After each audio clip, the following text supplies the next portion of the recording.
hello and welcome. And you know, get excited for this presentation by admiring our lovely opening slide. Kasey, how are you doing today? Good. I'm like, the funny part when you are like staring at yourself, like, oh yeah, let me go stare. Yeah. That totally normal thing that we all do, just kind You of know, staring but at ourselves. no, it is a great day. I'm glad to be here and yeah, just have this chat. So, hello Awesome. everyone. Whether you're from the recording or live, I'm just very excited to be here. That's awesome. Well, let's go ahead and get started. Yeah. My name is Jenna Quinn, and it's my pleasure as the Assistant Director of Alumni and Affinity Engagement to welcome you all to this edition of the 49er Industry Chats. It is also my last 49er Industry Chat that I will be doing. So I just want to say a very special one for me and Oh my excited to goodness. yeah, excited to be here, excited to get down to it. Yeah, well, I'm feeling honored to be a part of your finale. So the season finale. Yes, I like it. Season finale. Well, just a couple of housekeeping items for everybody. Just so you know, we just need to inform everyone that this session is being recorded. So really all that means for you is that this is going to be available for you to watch again on demand on our website at www.csuob.edu/alumni. And so feel free to watch it again or share it with a friend or a colleague or anyone you think might get something good out of it. And since this is a webinar format, for those of you who are lucky enough to join us live today, we want to encourage you all to use that Q&A box at the top of your screen to submit any questions that you might have for our guest speaker today. Don't wait until the end because we might miss you. So go ahead and just anytime you have a question, just submit it and we'll get it on over to her. And of course, in recognition of Mayor Rex Richardson's initiative, Grow Long Beach, this semester we are focusing our 49er industry chats on the hospitality and tourism industry, which is one of the industries Grow Long Beach is aiming to bolster in our community. So we're super excited to feature today's guest as a part of this specialized series, Kasey Schoen. Hi, Kasey, welcome. Hello, hello. I'm biased, but I feel it's definitely the best area. So very excited to jump into hospitality and tourism. I actually fall kind of into both categories. So really excited Love to that. just share a little bit more. Yeah, I got that nice cross section there for Right. sure. Okay, so let me read your bio to everybody so that they have kind of like a base of who you are, and then we'll just get started. Sound good? Right. Yeah, you're doing the trailer, right? Because we're in the the finale. Yes, the trailer, exactly. So Kasey is a 2012 graduate of Long Beach State and earned a degree in recreation and leisure studies with a minor in event planning management through the hospitality department and a CCPE certificate in meeting planning. She currently serves as the Senior Events Manager at Signature Travel Network, a leading travel consortium that supports travel agencies nationwide. Kasey brings a diverse background spanning both the public and private sectors, with experience in event planning and marketing. Her experience includes roles with ASI here at Long Beach State and the California State University Auxiliary Organizations Association and real estate technology companies. Outside of her professional responsibilities, Kasey is an active volunteer serving as a commissioner for the Parks and Recreation with the City of Long Beach. Wow, Kasey, you are a busy, busy bee. I will say, I feel like it leans into when you are in this industry and field is you then kind of want to have your hand in a little bit of everything. And so I think it lends opportunity and it just teaches you how to make those connections and apply things you do in just multiple ways. So yeah, it's just exciting that a lot of the things I learned at the university and my time there, I'm able to use it to benefit my community. Yeah. Oh, that's so great. I love to Yeah. hear that. I always love to hear that. Right. Well, let's just kick it off with a Sure. little bit more background. Can you tell us about, your life and all of your experiences and everything that led you to come to CSUOB in the first place?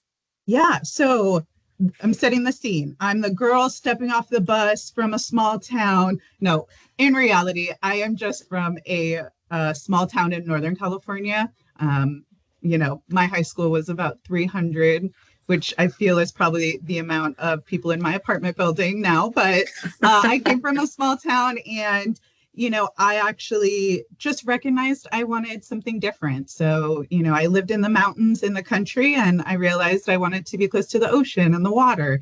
And so I actually applied for CSULB sight unseen.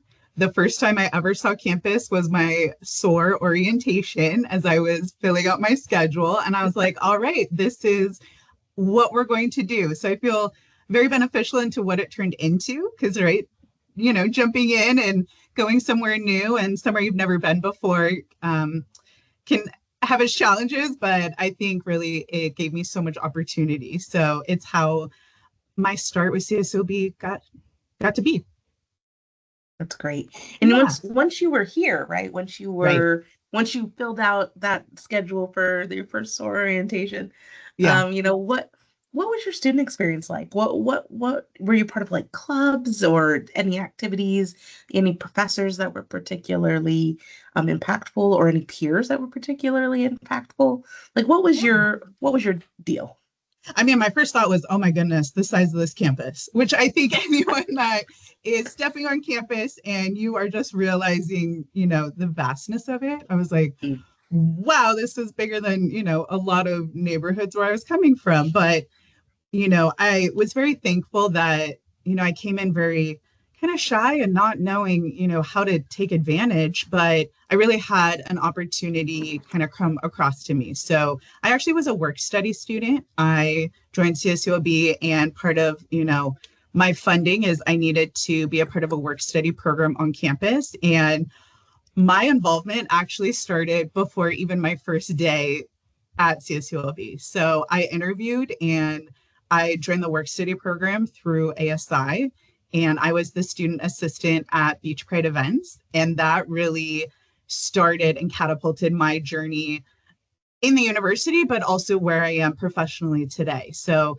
I served as a student assistant there actually for my full 4 or 5 years. I even went back. I was ineligible based off some roles I did. I went back, and that really helped me start to find and build my community. So I will say a big portion of that is ASI. So I was a student worker, but then when you work for ASI, you want to do more. And I think that's really where my love and passion of doing more started, is that transition to me serving in student government. So I, at the time, was chair of program council, which program council and Beach Pride events have now merged into one. I also was a commissioner with student government. So I did programs like Week of Welcome, the Awards and Recognition Program, Homecoming. So it got me really in tune and aligned with just every in being involved. So much so, that then transpired in my last year. I was an ASI executive officer. So there was a role at that time, chief programming officer. So I was able to serve as an executive and represent the university on a larger scale and be a part of so many of the large events that are hosted. And then on the other side, I'll be honest, I was really struggling, in how do you make friends? I think that's a challenge. I think that, a lot of us maybe faced as we were starting something new. And I jumped in. I walked around Week of Welcome, and I actually found Greek life. So I also was a part of a sorority, Alpha Omicron Pi. So I served as a member and leader there. I also served on the Panhellenic Council for multiple years, so just representing Greek life as a whole.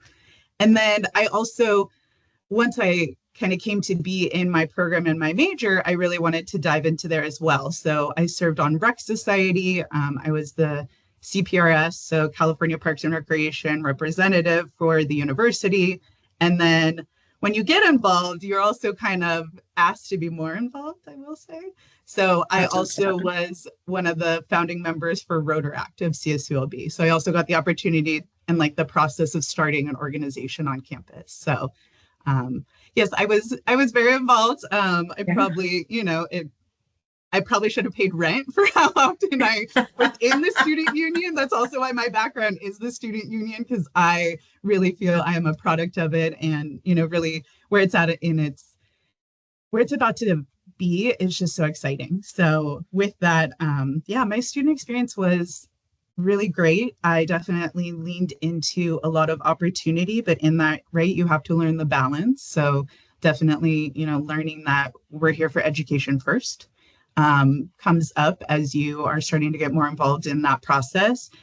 And so I was very thankful to my department. So the recreation department really is a family, and they really believe in the success beyond graduation. I've still connected with professors Keith Bolthrop, Meredith Jansen, who used to be the department chair. She just reached out when she found out I was doing this and said, "Oh my goodness, how exciting!" So I think it really depends too on where a department is at and how it is set up to engage not just current enrolled students, but the recent grad to even beyond. So I've, received emails where professors have shared, hey, go find Kasey on LinkedIn or things like that. So it really is a community.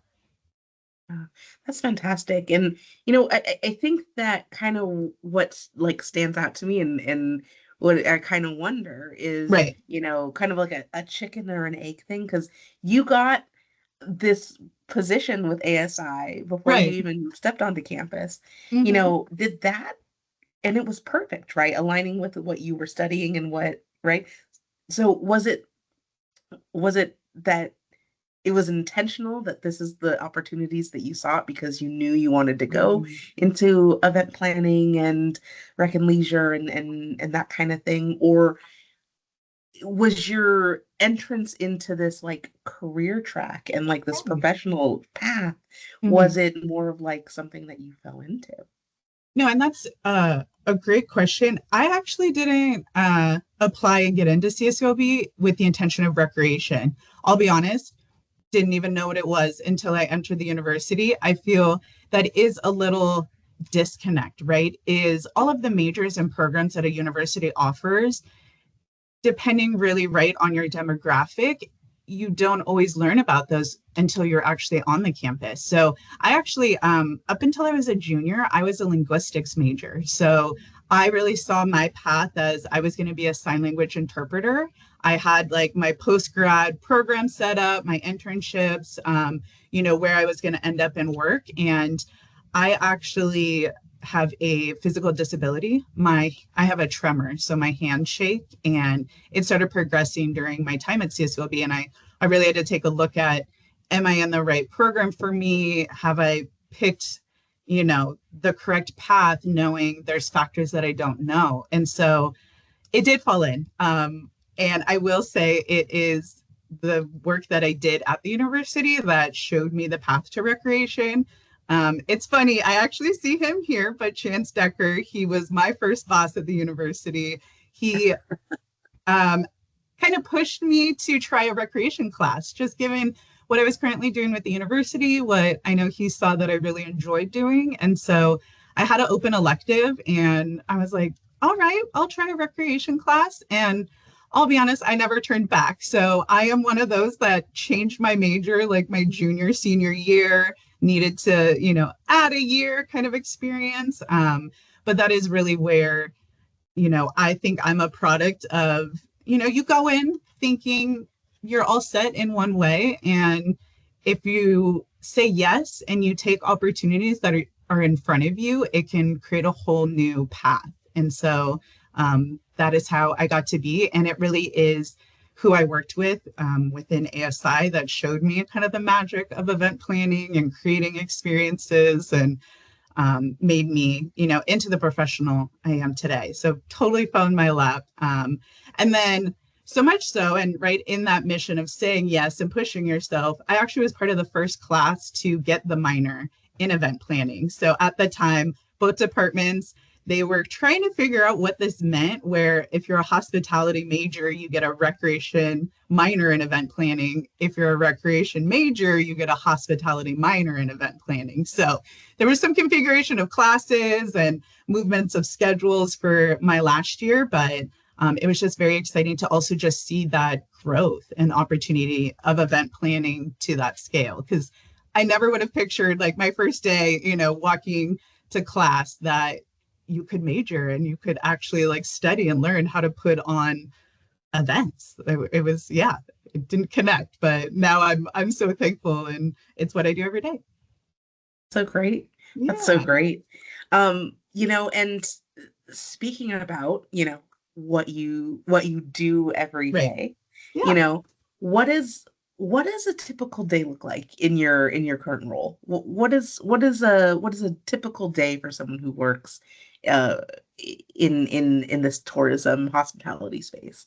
Yeah, and I'm sure, right, in this series, and if you've talked to people in hospitality and tourism, no day is the same, right? That Yep. is going to really be our first answer. I think that is in a lot of industries and a lot of fields of you think you know what you're stepping into for the day, and it is going to take a complete 180 turn.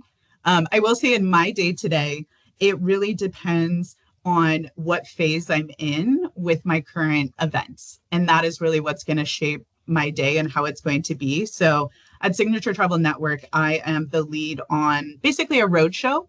I provide, I think of them as conferences around the country that bring together travel advisors and major travel companies. So we create the space, the education, and opportunity for those two parties to come together. So I lead those efforts. So the day to day is just going to depend on honestly how close am I to the actual execution of the event. So am I in the pre-planning phase where I'm sourcing locations throughout the country? Am I working with my leadership to build out what is the agenda going to look like? What are we going to be focusing on this year?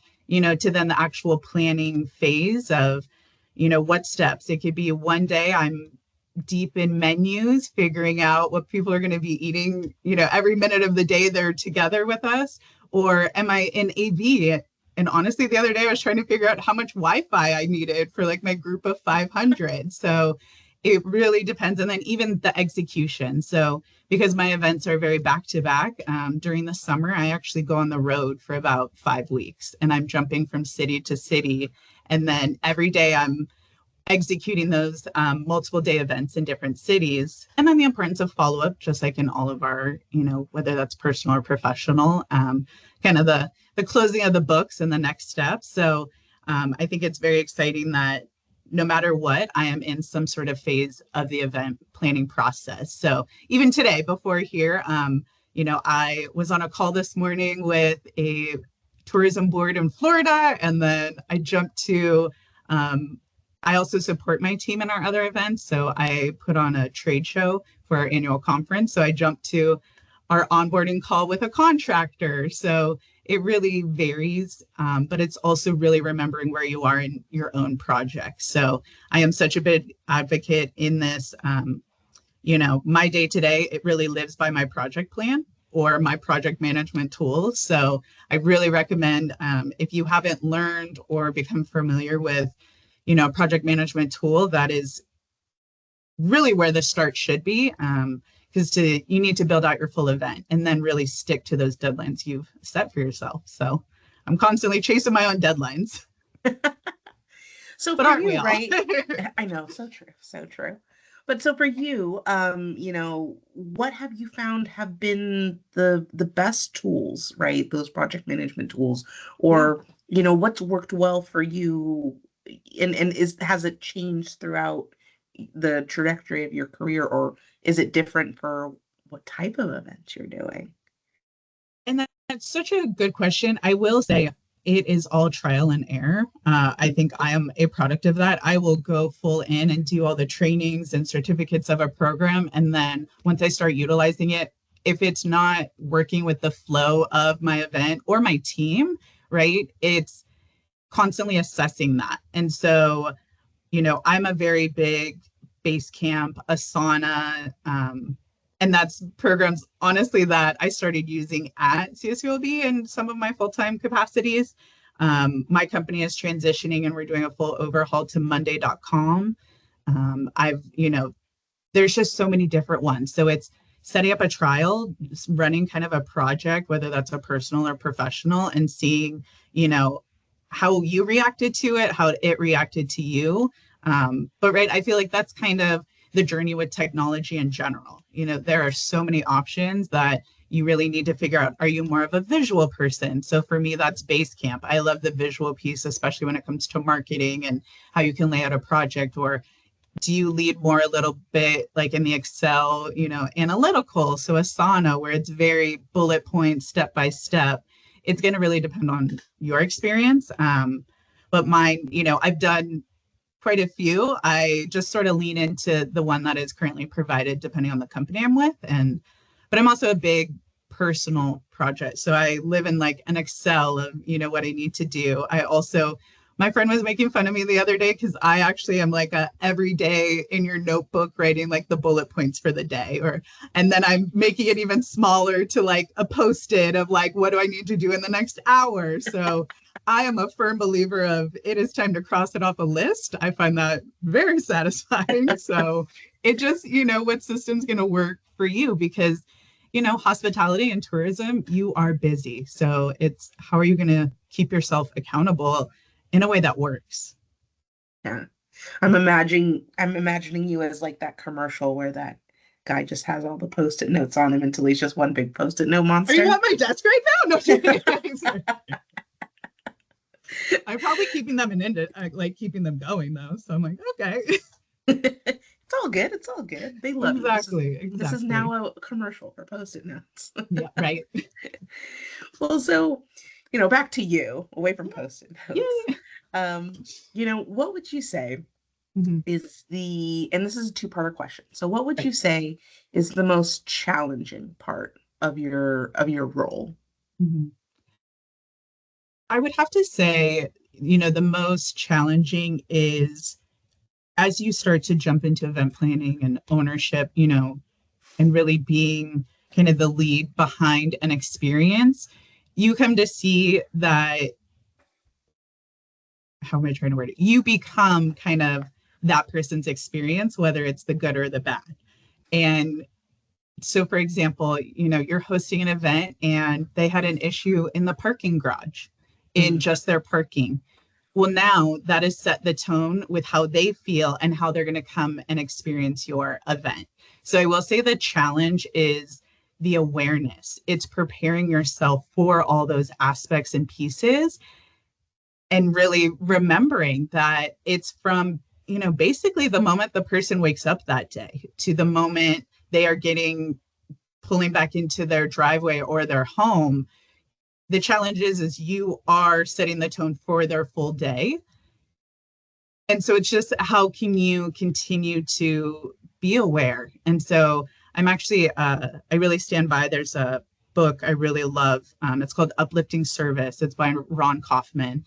And it's this idea where when you're looking, it's heavily in customer service, but I applied it when I worked at the Student Recreation Wellness Center. And even to today, it's how can you take some mundane tasks or experiences that someone is having in your environment and just uplift it a little bit. So it's this idea of, the challenge is I'm responsible for every piece of your day, but that's also the opportunity of how can I get ahead of it? How can I make sure I'm aware? And how can I also exceed your expectations? So it's this model and idea of, okay, they are walking into the hotel for my event. Okay, well, the average is, they're coming into the building. Well, what are they seeing, feeling, experiencing? Okay, what can I be providing there to help elevate it a little bit more? Is it my staff welcoming? Is it extra marketing and signage? Is it a welcome drink? Is it a welcome snack? Is it, a very big on a giveaway kind of idea? So the challenge is, how can we be improving and constantly looking at every step, every minute? It sounds incredibly challenging. So then the second part of that, though, is what would you say is the most rewarding? I would say it's also that in the challenge is the reward, because you are really taking the time to focus on someone's experience. And the most rewarding is when you see it in them that they've enjoyed what you've done, whether that is they've, attended an education session and learned something that they're so excited to implement the next day. It's, my events really focus on appointments. So, they got an appointment with a company that they had been needing to have face-to-face time. So great, they were able to check something off their internal list. Was it providing something new and exciting that they hadn't experienced before? So again, working in the travel industry, I primarily work with travel advisors. A lot of the individuals I work with are also agency owners. So they've experienced a lot of the world, or a lot of, what hotels and tour operators and things can provide. So when we're able to wow and surprise and kind of think ahead of the challenges, they've done everything. How can we go above and beyond that? And, a great kind of reward I feel is when we're able to be at the forefront of something new. So my company actually 2 years ago was the first company to do a corporate buyout of the Sphere in Las Vegas for our finale event. So again, right, the building had barely opened. You weren't able to get tickets yet to experience this once in a lifetime immersive show. And so we were able to provide that. So then, right, the reward was, or the challenge was, hey, there's going to be a finale event, but the reward was, oh, I got to really, with my team, roll out that red carpet and have something that truly was like a once in a lifetime experience. Yeah. No, it sounds incredible. Sounds absolutely incredible. Sounds challenging, but incredible. Right. So for folks who are just starting out, right? Maybe they're junior, senior level students right now, or even recent alum. What are some of the best ways to find opportunities in your space? Is it internships or jobs? Is networking really important? How do folks find maybe that first step or that next step? Yeah, I think there's a few ways to approach that, right? If you've studied, right, you've maybe recreational hospitality is your degree, right? There's going to be opportunities, whether that's from your professor, the department, the alumni, I think there's that education route of, what could that be and that involvement. They're going to recommend whether that's classes or me, a certificate, right? I did a certificate through CCPE, never would have known about it in the moment, learned about it through CCPE. And then I actually met a lot of the professors that created that program to other opportunities. So I think there's that education portion of leaning into your department. But I will say the biggest is getting involved. But that also depends on interest and capacity. So, it can be as kind of, I don't want to say small because it all has value, but as small as, is there something you enjoy to do? Okay, great. Someone is putting on an event about it or doing it, whether it's in your community, it's the community next door. And so it's volunteering, right? It's raising your hand. It's saying, put me in any capacity. It's being very transparent about your time. Like, hey, I want to be a part of this. I have 3 hours, can you use me?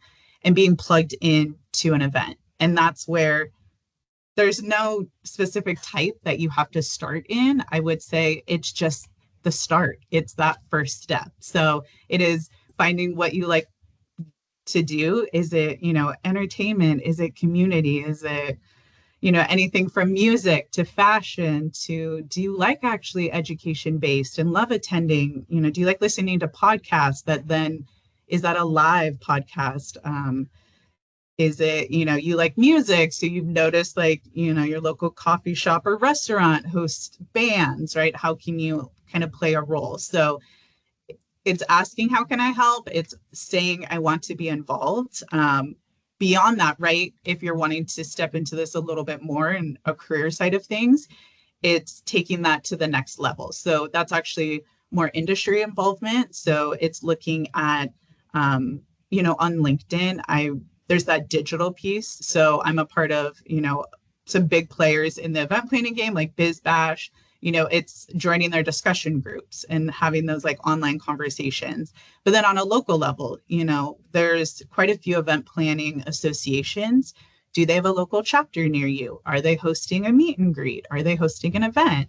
So I would say it's the value of just getting involved and the networking. So keeping those conversations going, it's funny and it's something I continue. It's going to live in the back of my brain forever. But one of my professors, Jane Conley from the recreation department, I think your first rec class, she told you network or no work.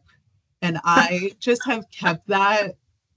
I feel like I should get it on a needlepoint pillow, but it's true. It is this idea. And I really think we've also shifted more into that you are finding your next involvement, volunteer role, career role based off networking, your referrals, who you're talking to. So when you're, putting your hand up and saying, hey, I want to help, I'm here, in those interactions, it's completing the cycle of continuing those conversations. Hey, it was so great to help out. Like, do you have something coming up? Can I help again? Or, if you don't, hey, I'd love to see how this came to be. Can we get coffee? Can we do a phone call?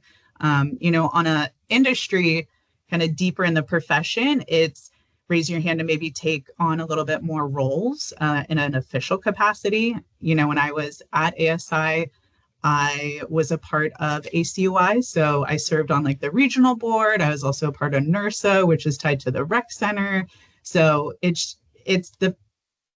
there's a start somewhere. So it's more what is going to create that excitement within you and help you kind of path out what type of events do you want to do? What type of event planner do you want to be? And what space? We're talking here about hospitality and tourism.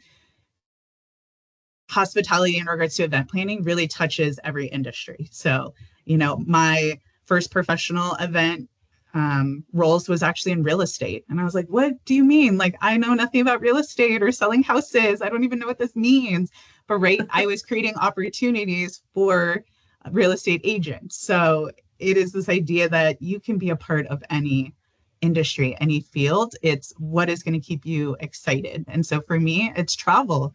Every day I get to work with new international partners and people. I feel like every day I'm learning about a new place in the world. And I'm like, oh, I wouldn't have thought of that country or that city or that opportunity. And it's that I realized was kind of making me giddy inside. So I knew, okay, I'm on the path I'm supposed to be. So it's a relationship of skills and just interest.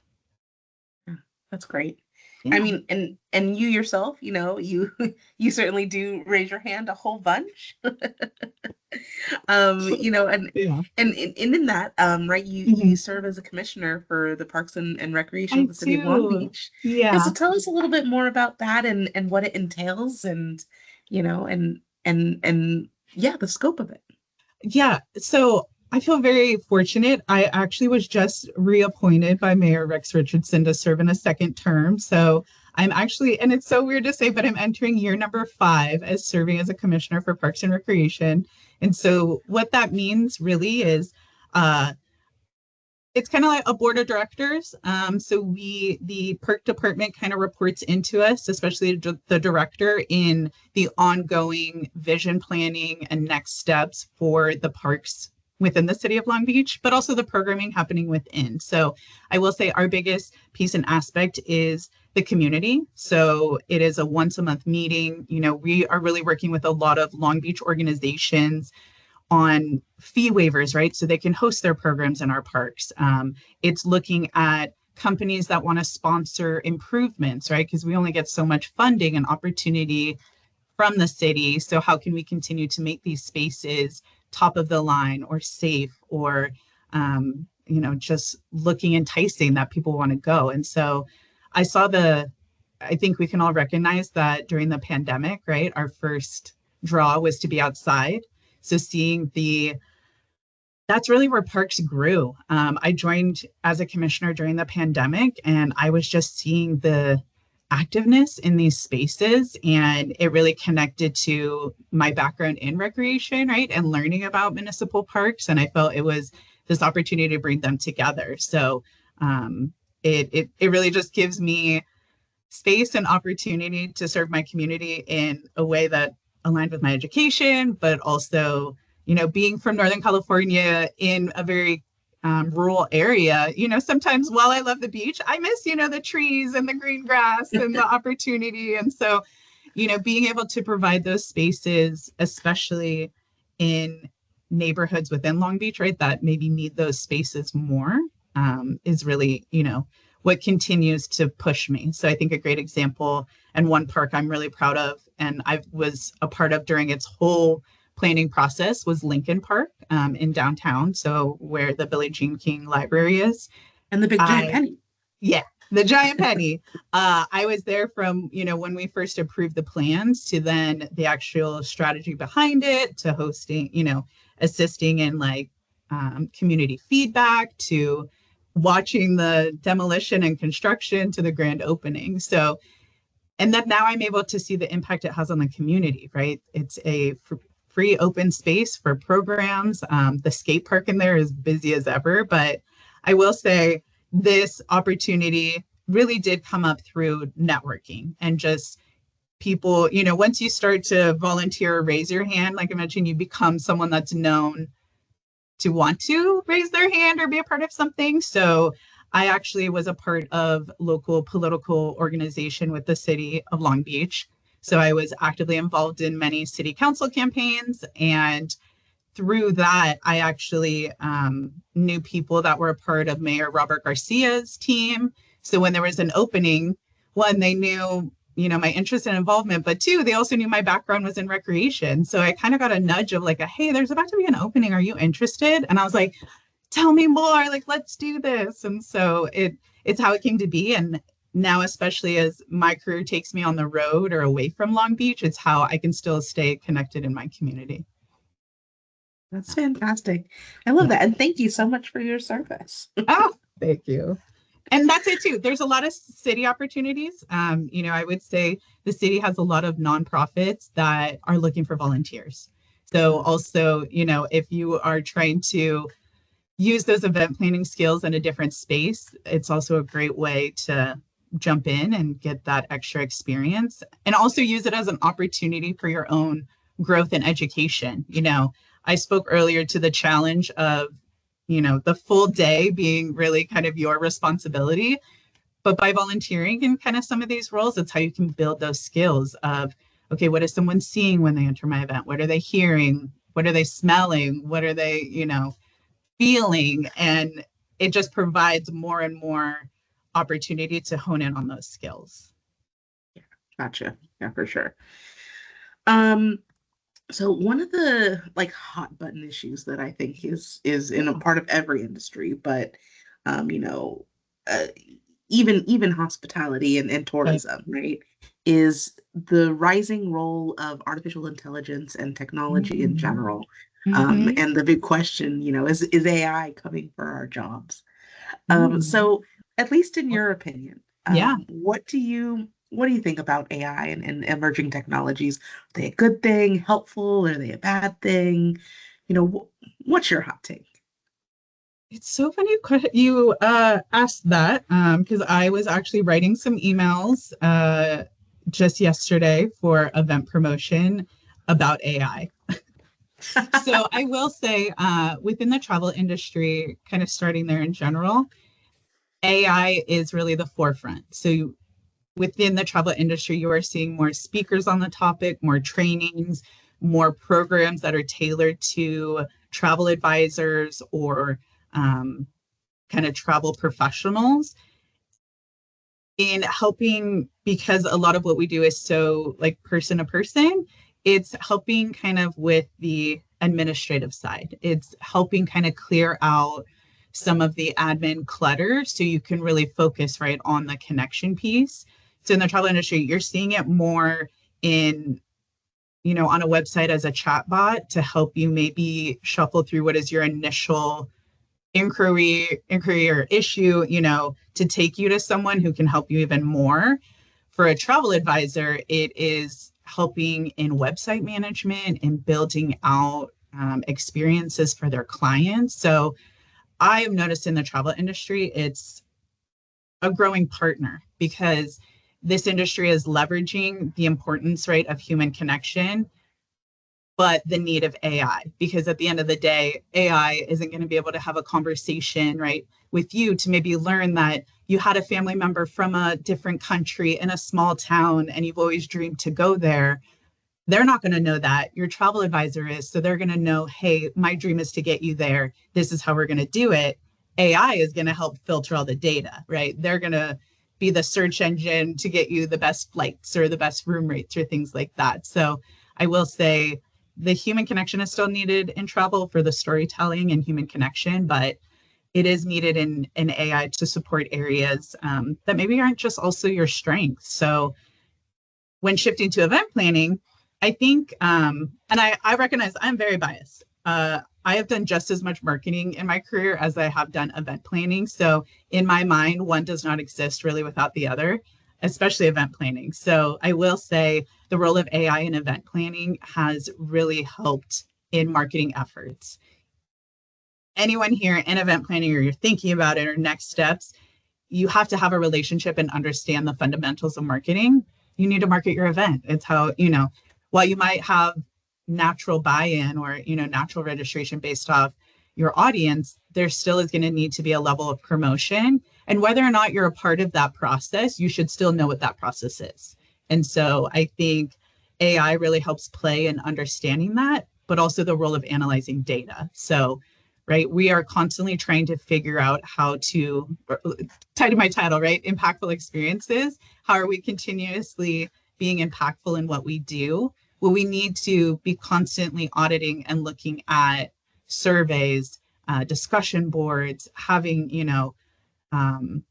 inquiries or feedback conversations, and all of that needs to be analyzed. And how can you continue to be better?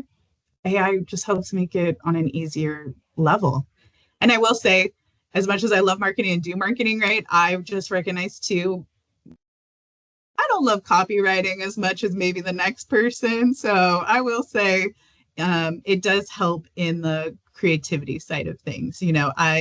In full transparency, just yesterday, I am sending out an email focused on AI, but I was really struggling. How can I get this message into a captivating Facebook post?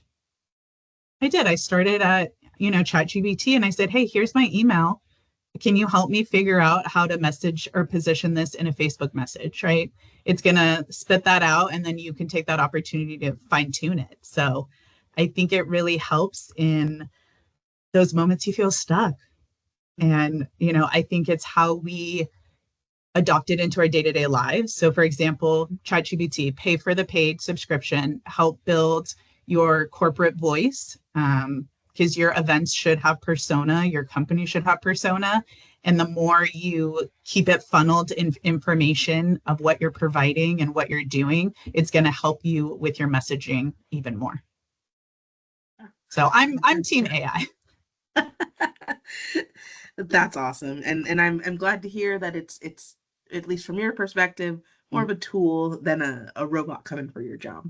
Well, and that's, and I don't know what your maybe other speakers in hospitality have shared, but, it was really a lot of the human connection and events in hospitality are going to stay because it's just kind of fundamentally part of what we do. Yeah, fantastic. Well, Kasey, I just want to say thank you so much for joining us today. I think we're having a little bit of a technical issue there with the thank you slide, but we'll get it up. I think that there's, and sharing your journey with us and your story with us. I think that there's a lot that people can take out from this, and a lot of really good, next steps, and definitely, lessons to be learned. So thank you so much for joining us. Of course.